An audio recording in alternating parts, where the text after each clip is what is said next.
There is also this story about you, before I move to the contemporary subjects, that you would be seen reading Hemingway and taking the sentence structure apart. I did it. I taught myself how to type. You know, I'm not a touch typist. I just still do it this way. But I taught myself how to type by typing sentences, typing out Hemingway sentences over and over again. Looking for... just how they worked.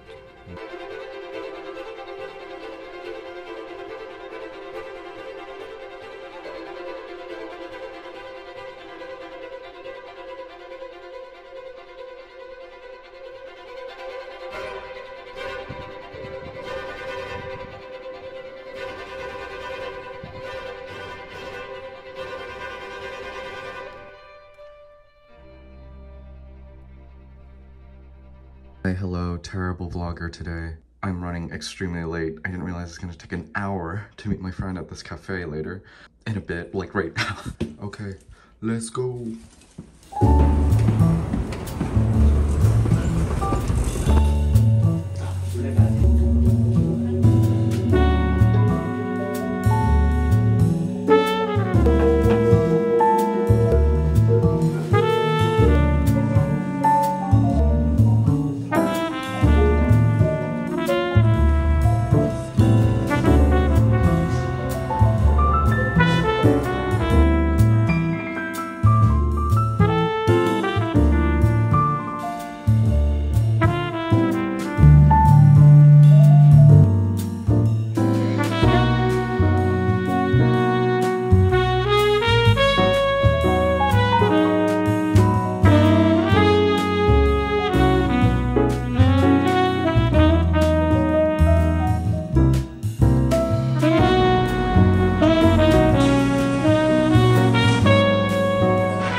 Master Flag.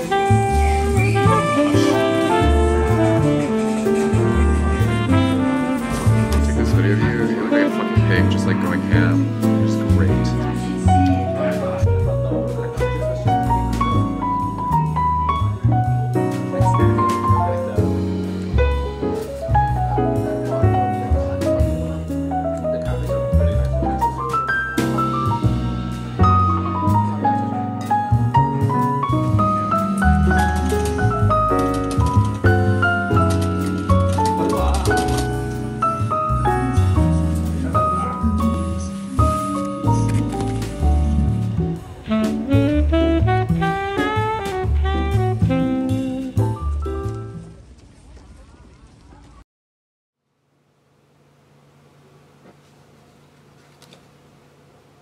Oh, let me turn this off. Y'all, it is so hot today. I literally don't want to do anything. But I think I'll go out because I need to get film developed. But I just don't want to spend that money. I have something coming up where it's just like, I just don't want to be in the position to be spending money. And that could wait. But I also want to pick up another disposable because I don't have one. So there's that, and then maybe I'll go to the bookstore and pick up some highlighters because all the ones I've used have run out of ink. So need a restock of my highlighters, and yeah, then get some groceries. That's it. 2 or 3 things to do today. Will I do them all? Who knows? Who knows? Reading updates. I'm doing The Ministry of Time. Thank you to... oh, Simon & Schuster. Thank you, Simon & Schuster, for sending this over. I'm enjoying it so far. I'm just not enjoying it in the form of a novel. I think it would be better suited as like a miniseries. Just like the way the dialogue works and the narrative of it, it's just set up to be a miniseries. So there's that. But it's so far so fun. It's about the difference between refugees and expats. while future day UK is in the midst of learning how to use time travel and the state of the country with time travel involved. So it's interesting to see time travel used in like a political realm while also playing with like linguistic stuff. Very interesting. Ministry of Time by Kaliane Bradley. Yeah, just love this cover so much. It's this fun candy colored cover with a black backdrop set in space. Okay, I mean, I've been reading other stuff too. Here, hold on. I've also just finished Fou de Vincent. Thank you to Ellie for sending this to me. Merci beaucoup. So, so good. I think I might reread this in an instant, but it deals with someone whose life is ruptured by AIDS and the psychosis and stress and anxiety of having AIDS, because Herve Guibert was suffering from AIDS when he wrote this, that psychosis, while also dealing with obsessive love over this guy named Vincent. And it's written in these very short, snappy vignettes, and it's very compulsive, the way that it plays out, but also super sexy, super manipulative, it's just everything. Everything, all the good parts and bad parts of obsession, and how all of that provides meaning. I enjoyed it a lot.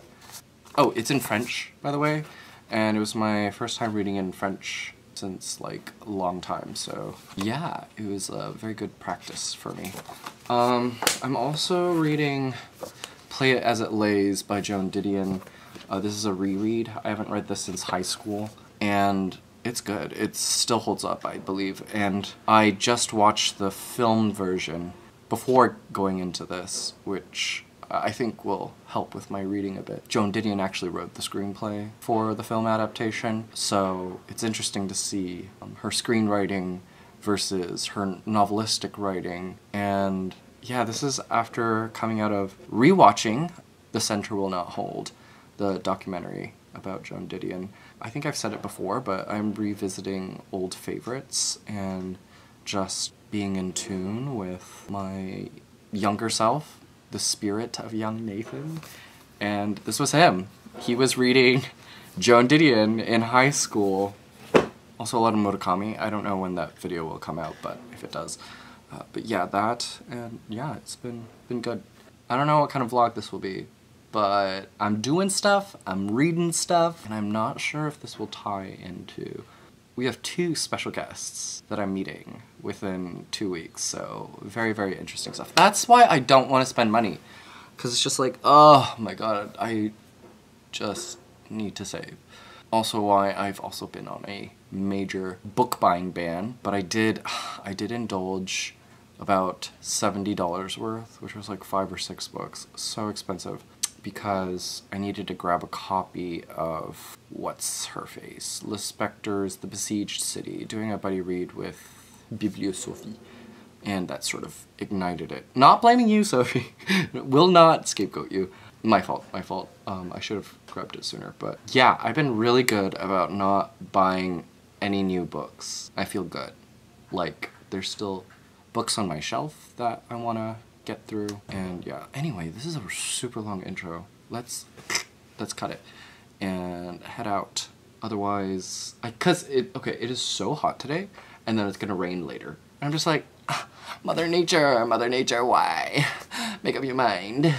And I should step out now, otherwise I'll be wet later, and I don't want to be wet. I don't like the rain, honestly. Anyway, I'm deciding whether to bring either of these. I think I'll do The Mystery of Time, because I just want to finish it. I don't think it'll be a DNF. It's fun. If anyone must know, I'm using this Matisse postcard that I got from the exhibit. Anyway, alright, let's go.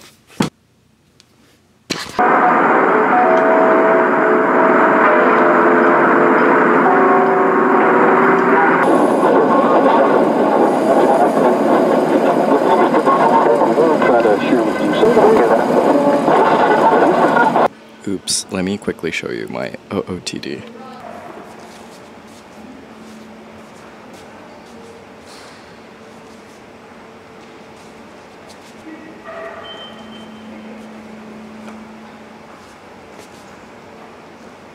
Okay.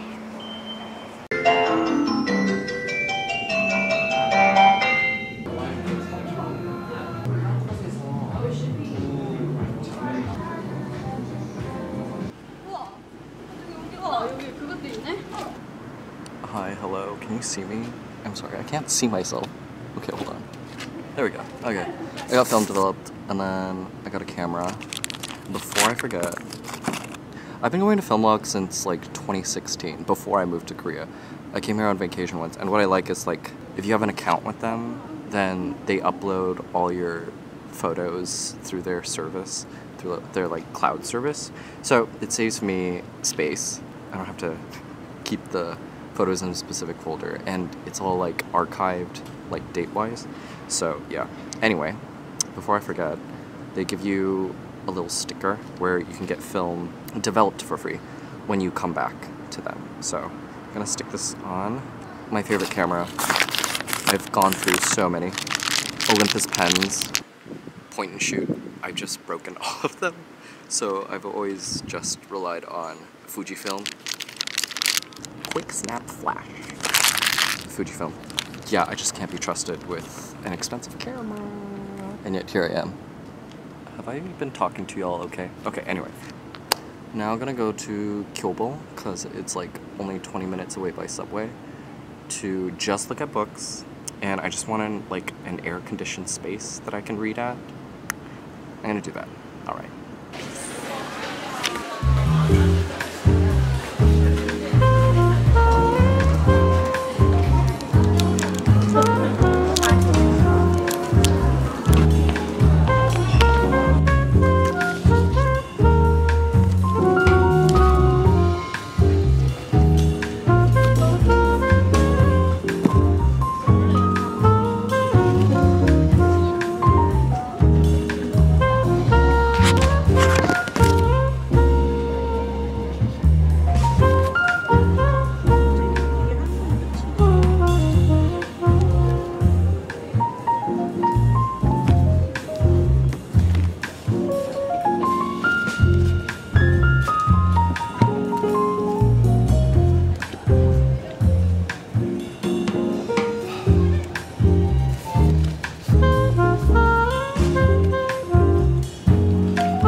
This angle's awful. Hold on. Oh my god, I was so bad, y'all.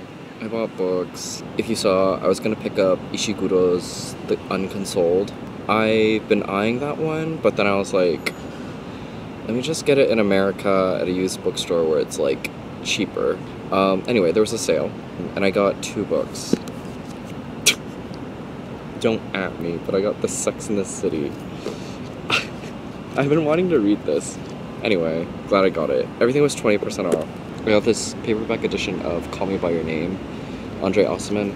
I was supposed to get this on Blackwell's, but when it came in like the movie edition. I was just like, I already have that. I wanted a separate new copy with this one, and I wanted paperback, so glad I have it. I shouldn't have done that. Anyway, what's done is done. I need to go get some groceries because there's pretty much nothing in my fridge. So, gonna go do that. Peace.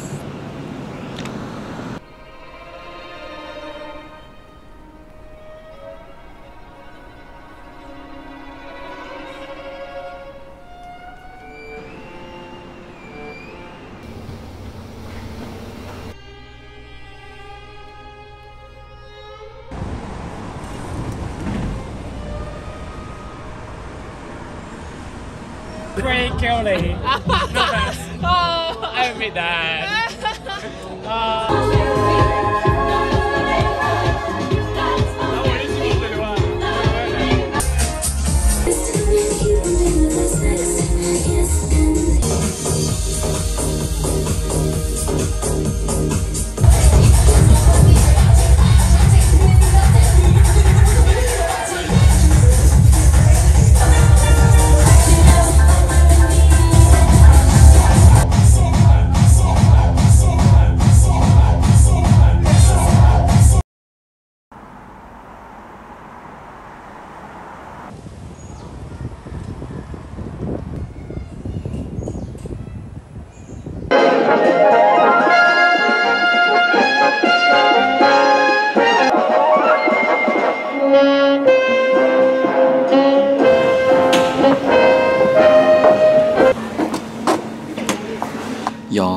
why I'm always running late. Meeting special guests today. Very excited. Gonna go see some Warhols and then do some coffee later, but yes. Oh, sorry, do you want the outfit breakdown? Hold on.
Individual is guaranteed the rights to life, liberty, and the pursuit of happiness.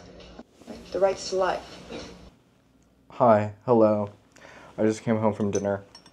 And meeting up with Sharon, which was so great. I had a really long talk about like books and life and all that jazz. It was great. We saw some Warhols and then we got some coffee. And then now I'm here. I'm just like, I don't know, the weather is so iffy today. It's like 80 degrees. There was rain, as you saw, perhaps. And I was just like, ugh, I don't want to be here. It's getting to be that point where summer is here and I just don't want to be outside. Anyway, Mio dropped water. And got a few books to talk about. Let's see. Hey, how's it going, y'all? You doing good? I'm at 101 books right now for my Goodreads challenge. Thank you to the Richard Scarry book. That was literally like 5 pages. Through a few hours last weekend and a bit of today, I've been reading Play It As It Lays by Joan Didion. I'm almost finished. Honestly, I should just finish this now and then give you my thoughts. Or my thoughts will be the same. I read this in the summer between finishing high school and starting university, and has always remained in a special part of my heart because it taught me how to write, truly. Just the way Didion cuts up sentences in this effortless, chic, cool, cold-cut prose. Has that very detached LA vibe to it. Yeah, here's a woman who is having a baby, trying to have a baby, doesn't know if she wants to have it or not, and is combated with people essentially telling her what she should do with her body. And she's sort of in this like scary autopilot mode of trying to navigate and make sense. One, I think, of the metaphorical horrors of LA at the time. This is coming out of, or reckoning with her time in LA, when you had the Manson murders as well as the murder on Mulholland Drive with Roman Polanski. What is her name? Sharon Tate. Yeah, just her reckoning with the violence that seemed to appear during this time. The shift in American safety and sentiment. But I remember when I finished it, I didn't necessarily like it. And that's what's so interesting about how I consume literature, because I can see what it's doing, I can see how it's affecting me, but I don't necessarily have to like or dislike it, because I'm rather more interested in what it's trying to achieve and what it's trying to do. It's interesting to see how Didion approaches the reckonings of her political climate at the time, how detached I think she was from it, and how she really needed to step back and look and examine. And I think that's what's so beautiful about her writing and its clinical form, because it's so concrete, it's laid out so flat for you to understand and for her to understand. I think it was her who said that she writes in order to understand. Thank you, Goodreads, for pulling up the quote for me.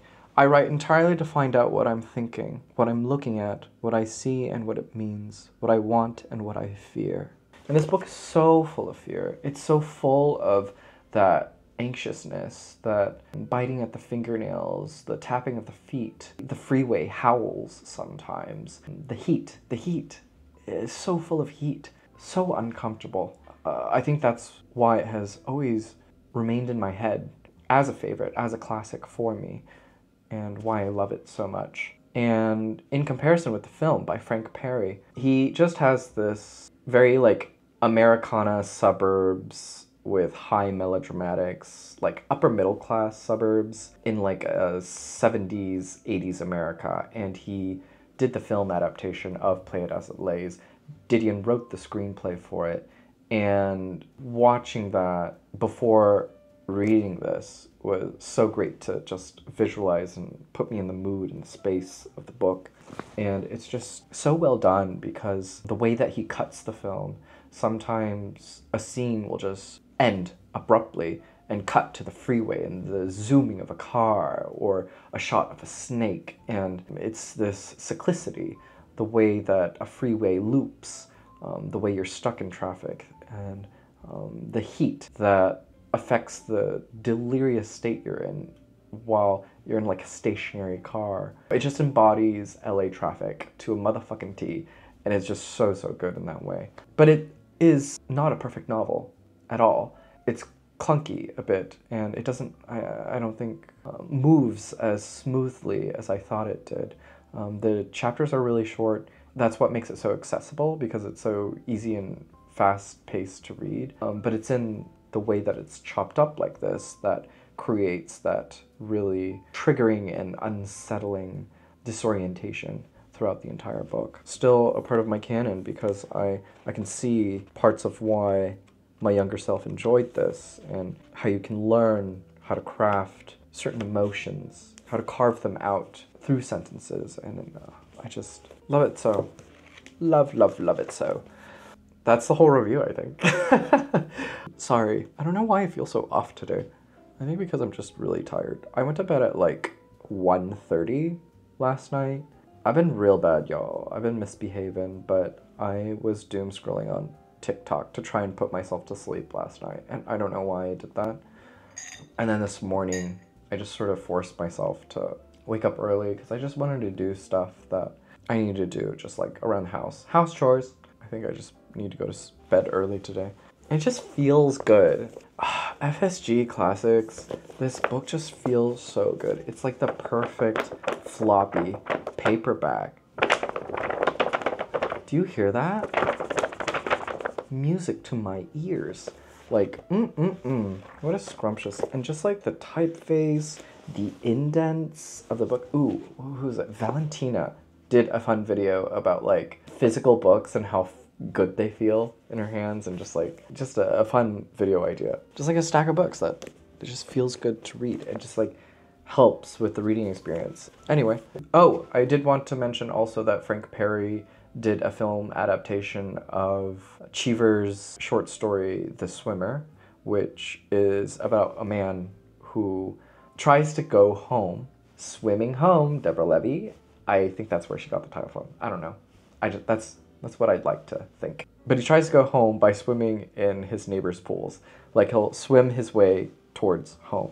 And it's about the death of American ideals, nostalgia, and the unmaking of man in like American suburbia. Yeah, again, Frank Perry just has this beautiful, magical touch when it comes to creating films within the melodramatics, high melodramatics of, yeah, suburbia. And gorgeous film. Burt Lancaster is in it, and he has this like very bronze, sculptural, Americana self to him that makes him look well built and beautiful. And there are scenes where he just marches through shrubbery, through the woods to get from pool to pool.